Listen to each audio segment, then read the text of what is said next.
Welcome to a podcast of total terror.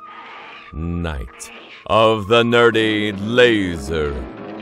A podcast which celebrates films of horror. Night of the Nerdy Laser. A night with a podcast that won't stay dead. A podcast of total horror. Night of the Nerdy Laser. Welcome, everybody, to Night of the Nerdy Laser. We are here for a very special interview. Once again, I am Richard Yule alongside Jeff Lown. Jeff Lown. How are you doing, sir? I'm doing good. How are you? I'm doing great. I've been very excited about this interview all day, and people that watch us notice that Matthew Henry is not here. He's okay. He's on assignment. He'll be back next time. He really wanted to be here for this interview, but just couldn't make it happen. And we don't need to stall any longer. We are honored to talk with Miss Susan Lanier from, most notably for our podcast, from The Hills Have Eyes, Wes Craven's second effort. She played Brenda Carter, so we will bring her in. Hey, Susan. Hi, how are you? We are doing great. How are you doing? I'm doing really good. It's been a crazy day, but I'm here. Awesome. Yeah. That's all that matters. And I'm not yet finished. After this, I'm going to a nightclub. So, hello. Oh, yeah. Are you going to a nightclub to perform? I know you do music. Yes, I do music. I'm going to go hear a couple of fellow songwriters perform, and I might sit in for a couple of numbers. I don't know. I haven't planned. See where the night takes you. Yeah. Well, you know, we obviously want to get to Hills Have Eyes and that just crazy time, I'm guessing, just being the star of a movie, and especially one directed by Wes Craven, who at the time wasn't the Wes Craven we know now, but he was on his way for sure. But there's a few things you did in the 70s. You did a lot of television. So you played Bambi in Welcome Back, Kotter. And you were also on the Croft Super Show in the Electra Woman and Dinah Girl as Miss Dazzle. What was it like TV in the 70s? Well, it was great. A lot of those shows were in front of a live audience, and so I had a very busy theater career before I moved to LA. From a very early age, I started in theater. And so I love working in front of an audience. I think that's why I do music now. And so many of the shows that I did, Alice and Phyllis, and, they were all in front of a live audience. So that was just fun for me, because I love to work live with real people watching rather than just a camera. And I did a lot of, just one camera films, but my favorite was always having the audience there. Yeah, you're right at home with a live audience like that. So I was going through your IMDb and I noticed this, and I haven't heard you talk about it in other interviews, and I'm sure you have. But one of my favorite things growing up, mainly because of my grandmother, was Three's Company. And I saw you listed as Chrissy Snow. Can you elaborate on that? Yes. I had just gotten in from doing a retake or a pickup on The Hills Have Eyes. And or just gotten in from the desert. And I was in the grocery store shopping, and my agent called and said, put down your groceries, get out. I mean, back then they didn't have cell phones. So he had to call my house. They said, she's at the Market Basket shopping. So he calls the manager, he calls the Market Basket. Lanier, report to the office, please. And there's my That's crazy. Manager. Put down your groceries, get over to ABC this moment. And he said, they're doing this pilot. They fired this actress, and you're going to test for the part of Chrissy. And I went, okay. They were 3 days into rehearsal already, and with a shoot date already planned. So I tested that night. I put down the groceries. I said, I've got dirt all over me. I just got in from the desert doing the Hills of Ice, and I had dirt all over me, and it was a wreck. My hair was dirty. And he said, they'll fix you there. So they put me into makeup. I took a shower. They did my hair. They dressed me, everything. And then had these huge cue cards that I tested with John Ritter and Joyce. And back then also, they could not email the tape to New York. So they had to put the big fat tape on an airplane, fly it to Freddie Silverman in New York City. And from there, he okayed my being cast. I still don't know what's happened. And in the morning, my agent calls and he said, get over to ABC, you got the part. So I had like 3 or 4 days to learn all those lines.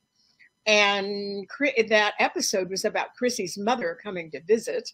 And so I had a large share of the lines for that pilot, and because this was the second pilot they'd made.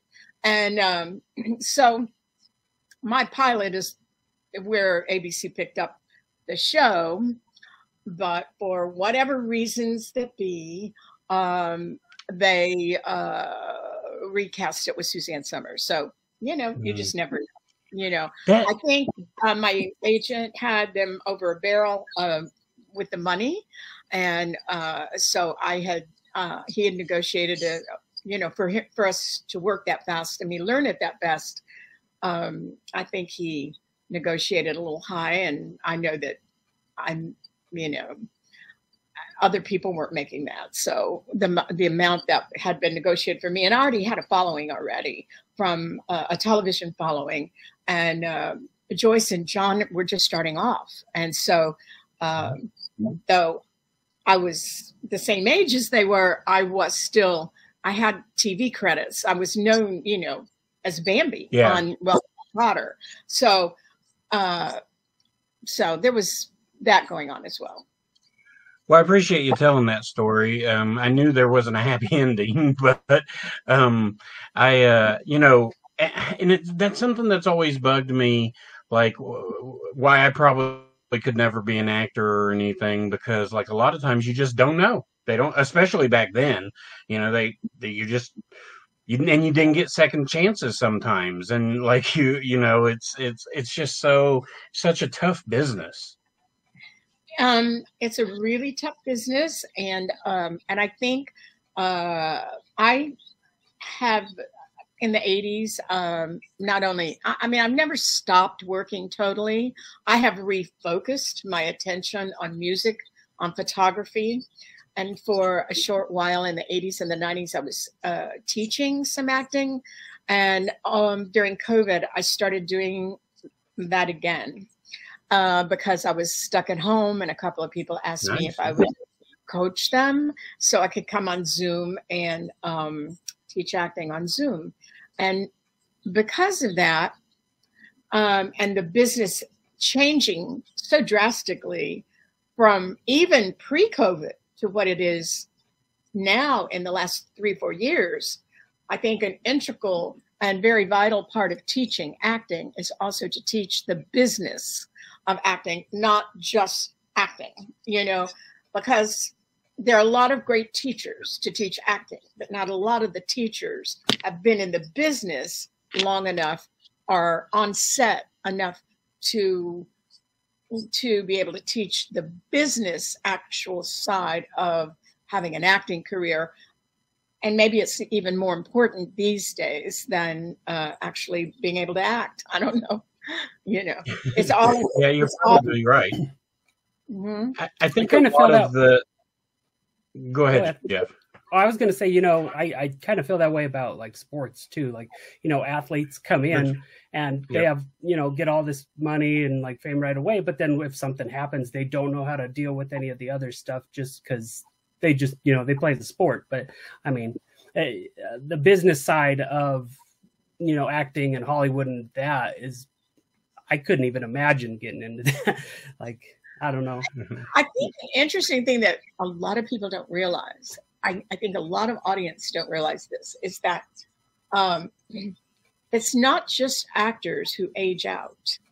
A lot of the writers, producers, directors, if they're over 40, or once you get over 40, the careers begin to fizzle. And I know people that were making millions of dollars in the industry, great, great, powerful credits.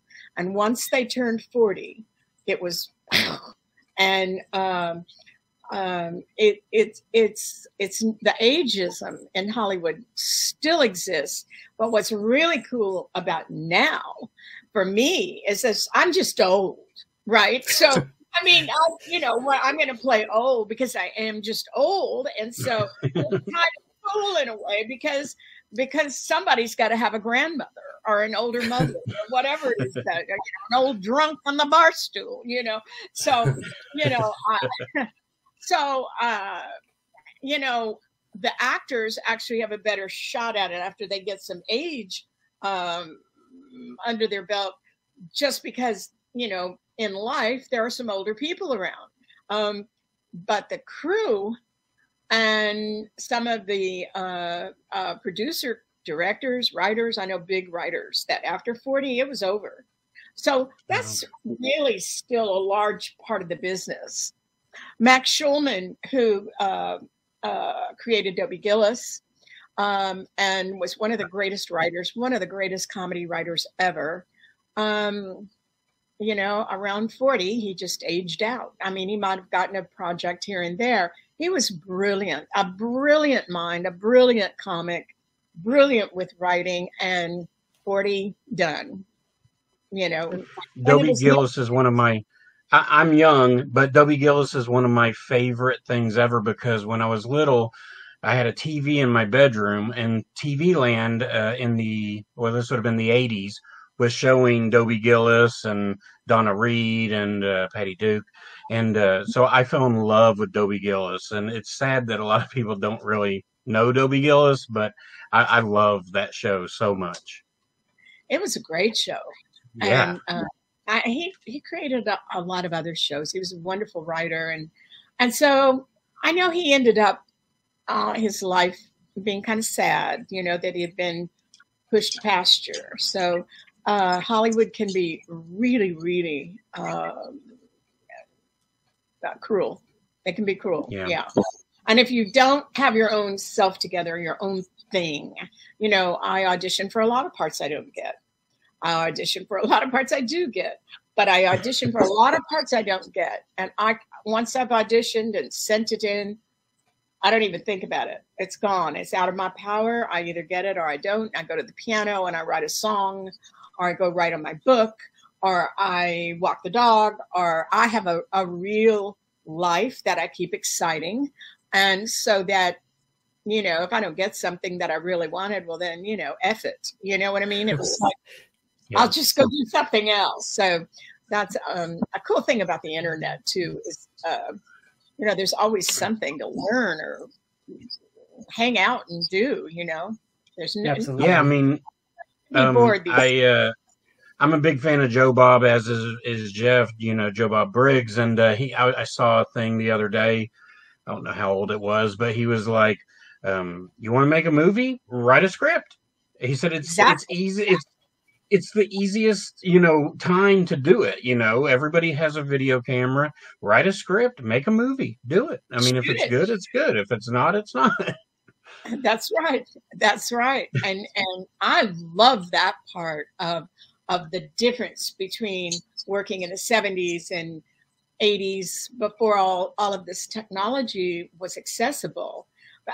When I teach acting, I've got students in Kansas and Florida and here, and we all get to study at the same time. And so it's like in the old days, I only had LA students because they would drive here, but everything's video and Zoom.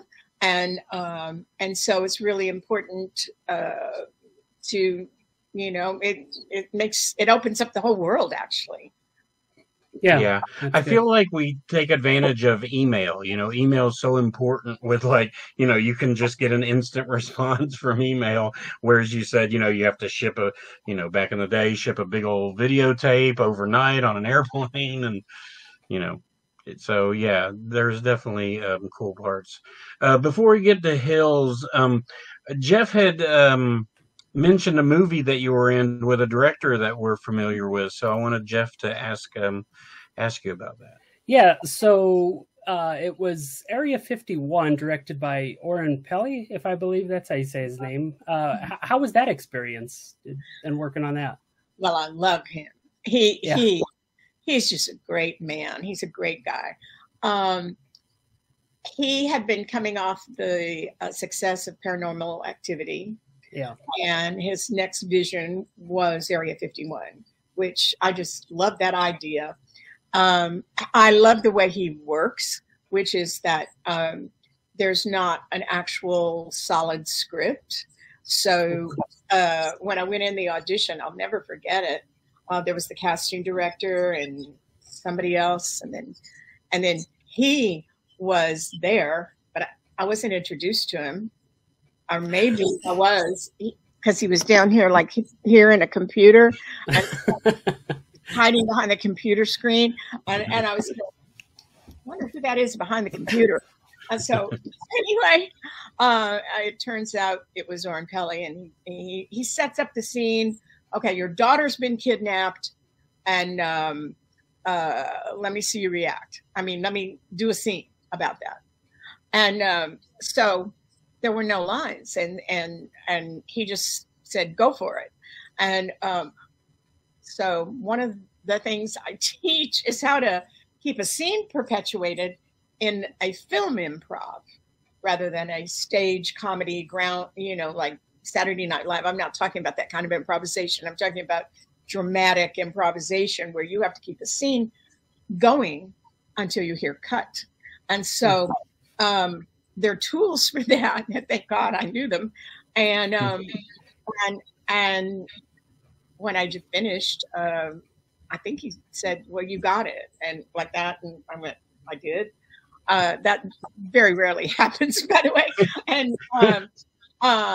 And when we did Area 51, he worked strangely. Like we couldn't mingle with any cast or crew.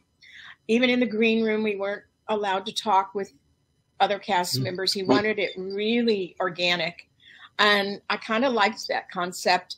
And it turned out that it didn't, he was working with some of the not really professional lighting or equipment. He was working the same way as he had filmed Paranormal Activity. Mm-hmm. And when he filmed that, he filmed it in his house. So he had available light in his house, and it was tight quarters. When we filmed Area 51, it was, it just what the equipment wasn't all there to make it what I would have envisioned had I been directing it. And he was great, but I don't think the film did all that much. So anyway, it's one of the I mean it's one, I think I had to have heard about it back on like an older podcast or something like that. But I remember getting excited just because of the name attached to it. And, I feel like I can't remember. I know I bought the DVD, but it was so hard to find for the longest time. And then I finally got it, and I was pretty excited when I finally did. So yeah, it was never really released. It didn't have, as far as I know, it didn't have a real theatrical release. I was not the lead in it.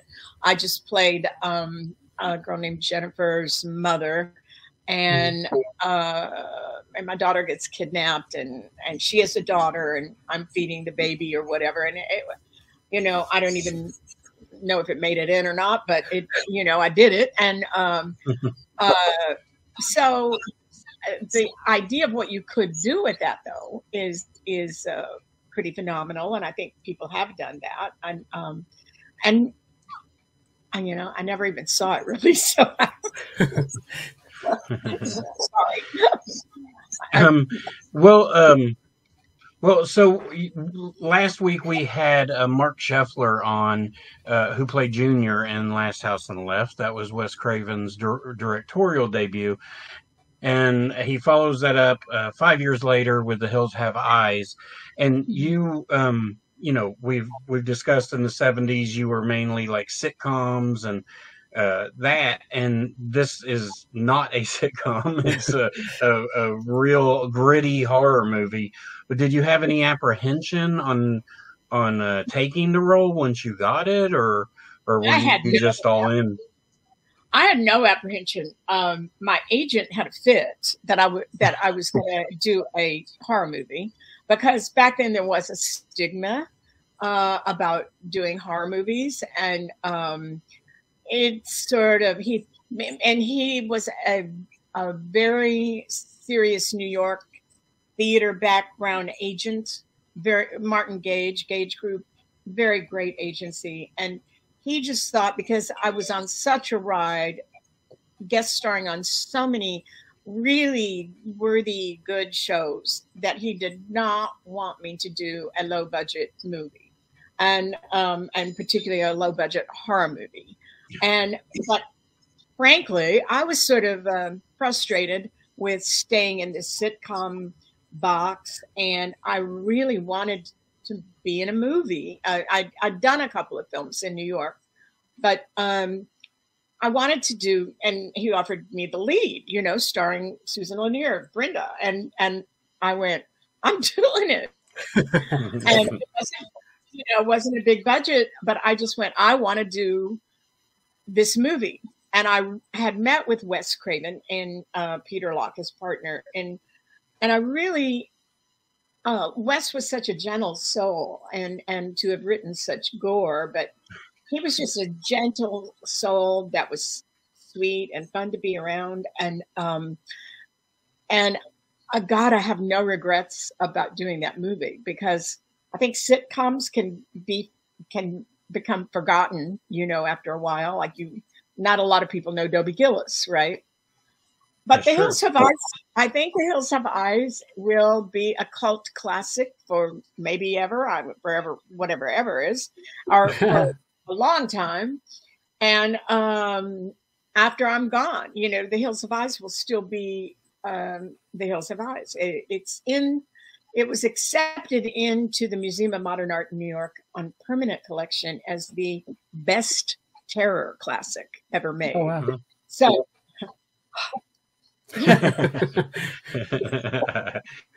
well, it's well deserved. I love the movie. It's one of my favorites. We did on one of our recent podcast episodes, we did The Hills Have Eyes versus The Hills Have Eyes, where we talked about the remake and the original. And I mean, I think the remake is good for that one. I don't think it's a bad remake at all, actually. But I just love the original so much. I love I don't know, it just feels all so real, you know, with you don't really know what the villains are. Are they inbred? Are they creature? Like, you just don't know. And the family seems to be, you know, a normal kind of family with struggles and stuff. What was it like filming? That seems like a nightmare for me, because I don't like being hot. Well, it was because I'd say during the day, it's probably miserable, and then during the night, it's probably cold.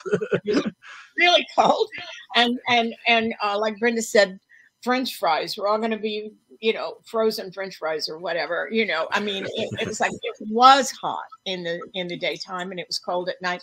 But you know, I was young. Actors are used to. You know, we're just doing our art and our craft, and we sort of adapt to all that. We just want to be working. And so it was really great. Dee and I would go work out at the local gym there in Victorville, California, where we shot it, and made some good friends, lifetime friends. I'm really good friends with Michael Behrman, and so cool. To this day. And we talk very often.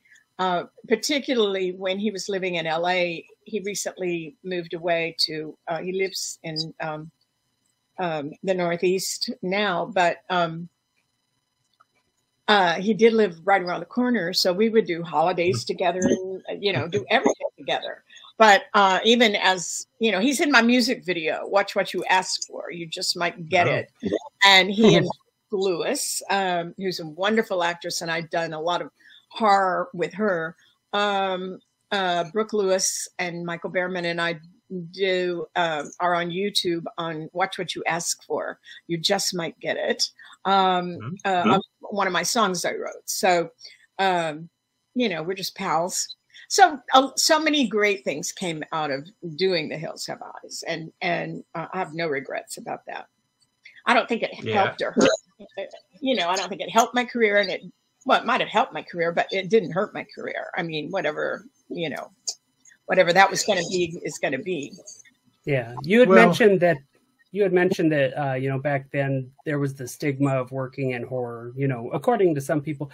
And I think that's kind of lifted a little bit today, but it just seems like horror still doesn't get that recognition that other genres kind of do. You could kind of look at like the Academy Awards and stuff for an example of that, where we're starting to see some films that lean toward horror, I guess, more than the standard fare films that we get in there. So I'm glad to see that, people are more accepting of it and that it's changing as well.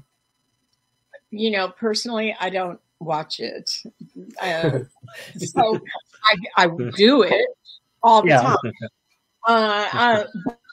But I love doing it, but on the set, but I don't like watching it. And so, because I would rather watch some, uplifting, Father Knows Best kind of brainless light fluff, because it makes me think the world is fine and everything's rosy, So I don't even like television series that go too dark. And so, but I do love to act in the darkness. So I don't know, go figure. So I don't, it's just a genre that has its own following and its own fans. And I'm so deeply grateful for those fans and the following. And so I think if that's what people like, I have friends to this day I've met at conventions that were just fans, and they're very interesting, colorful people, most of them. My wife hates horror, so she's downstairs right now watching a Lifetime movie, I'm sure, or a Hallmark Christmas movie, I'm sure. Give me Hallmark, baby. I don't ever get them for some reason. No, they cast me as darker. I always mostly play the bad girls, or the darker side of things. When was the last time you watched Hills Have Eyes? Have you seen it recently? I was at a film screening of it. They asked me to come and be the guest lecturer. I think it was about 3 years ago or 4 years ago. It was before COVID. And it was in Santa Monica at a theater. And they asked me to come to the screening and talk to the audience and do a Q&A. And I was friends with the guy who was promoting it, so I did it, and it was fun. I watched it in the theater. I don't know if I've ever watched it on TV, but clips, but not the whole thing. So yeah, it still stands. I found that it still stood up today. They've recolorized it and reprocessed it. I don't know, some way. It started off as a 16 millimeter film. And then, which was cheap to make back then, and or not cheap like it is cheap now, but that was mostly everything was 32 millimeter, so it was 16 millimeter, and they Blu-rayed it and high defed it and whatever, and I'm glad they've done that, to preserve it. Yeah. Well, before we get off here, I really want to ask you about Red Rooms, because I've heard you talk about it, and I watched a trailer for it. You say it is funny how you don't watch the horror and you don't watch the dark stuff, but all the stuff you do is really creepy, and Red Room is really creepy. Like it's it's a reality show on the dark web called Live or Die, and I believe from the trailer I got, the person with the most heinous crime wins, and you're one of the 8 people, right? Yeah. You got it right. I was so excited about Red Rooms because, well, first of all, it was entered into a number of film festivals, and the cast has been winning ensemble cast acting awards since it's been out and making the festival rounds. It was produced, and it's the baby of Brooke Lewis, Bellis, and Joshua Butler, who wrote it. And I don't know if they wrote it together. He directed it and she produced it. And she's also starring in it. And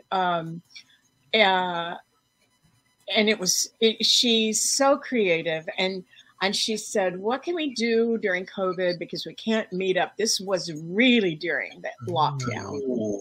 And so, you know, part of my life, I've been a photographer too. So I've got this studio and lights and all kinds of equipment here. And so each one of us in the cast had to set up our own setup without a crew, do our own makeup, do our own wardrobe. We had wardrobe fittings on Zoom with the director. And then the day of filming, Joshua Butler filmed it on Skype and had his own filters and cameras he used. I don't know how he did it, but we were just in place, and he'd say, okay, scoot it over just an inch to the left. Okay, right there, right there. Wow. And action. And so it was pretty brilliant the way they put that together. And it is being picked up, I think, this month on one of the streaming, or 2 of the streaming networks, I think. I'm not sure which ones. I looked around for it and I couldn't find it, but yeah, I'll be looking out for it, and we will for sure post that on our socials because it looks really cool. And last time I heard it was going to be in December, but I don't know when. No, yeah, well, we're almost halfway through. It's kind of amazing. Time flies. Well, you do music, and I know I wanted to talk to you a little bit about that, but I don't want to hold you up. And we just really appreciate you coming on. But everybody, check out, where can they look at your music? You said you have YouTube videos? Yeah, I have a few YouTube videos. I have a new EP I'm releasing called Allergic to Texas, which will be available on iTunes or CD Baby, any of those, things. And I'm currently making music videos to some of them. You can reach me as Susan Lanier in Instagram. I do the music under Susan Lanier Bramlett. And so I use both names. So if you find Susan Lanier Bramlett, that's me.